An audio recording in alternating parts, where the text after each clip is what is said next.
Hello everybody, I am Dr. Tejaswi Rao, Consultant Neurologist at Onus Robotic Hospitals. So a lot of people ask me, how do I differentiate between a common headache and a migraine? So what is a common headache? Basically it's very mild and usually relieved within few hours by itself also.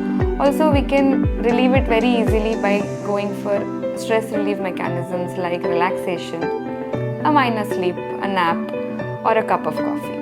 But on the other hand, migraines are quite intense, usually one-sided, not necessarily on the same side every single time, but it can variate.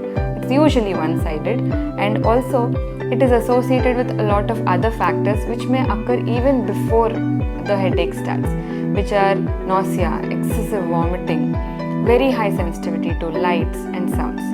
So it is very important to understand that migraine is not just a one-day disease or it happens because of that particular situation. It is usually the hormone imbalance happening in the brain.